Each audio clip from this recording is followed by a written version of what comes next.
পৃথিবী থেকে মানুষের মহাকাশে সবচেয়ে বেশি দূরত্বে ভ্রমণের নতুন রেকর্ড করলেন আর্টেমিস 2 মিশনের 4 নভোচারী।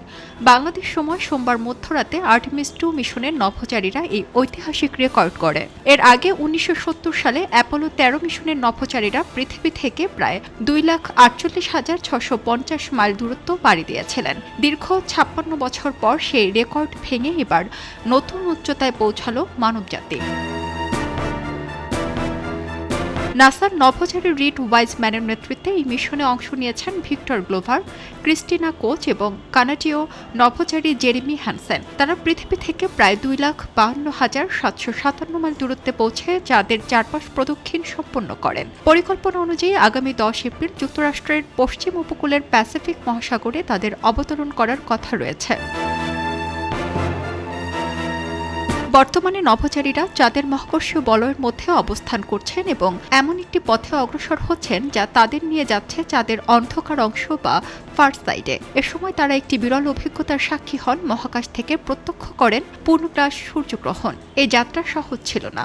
চাঁদের অন্ধকার অংশ অতিক্রম করার সময় প্রায় 40 মিনিটের জন্য পৃথিবীর সঙ্গে সম্পূর্ণ যোগাযোগ বিচ্ছিন্ন হয়ে পড়ে।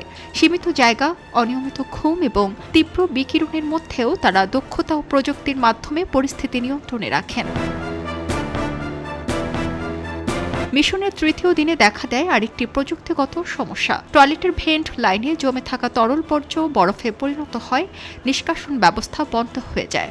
দ্রুত সমাধানের জন্য মহাকাশযানকে সূর্যের দিকে ঘুরিয়ে দেওয়া হয় যাতে বরফ গলে যায়।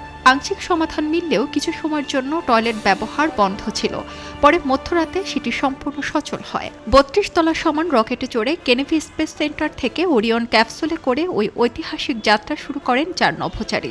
এরপর সোমবার বাংলাদেশ সময় রাত 12টার দিকে তারা চাঁদের পেছনের অংশে পৌঁছান, যখন পৃথিবী থেকে তাদের দূরত্ব ছিল প্রায় 4,06,788 কিলোমিটার। এর মধ্য দিয়ে আর্টেমিস 2 মিশন শুধু একটি রেকর্ড নয়, ভবিষ্যতের মহাকাশ অভিযানের জন্য নতুন দিগন্ত উন্মোচন করে। আর্টেমিস 2 মিশন শুধু একটি রেকর্ড, ভবিষ্যতের মহাকাশ অভিযানের জন্য নতুন দিগন্ত উন্মোচন করেছে।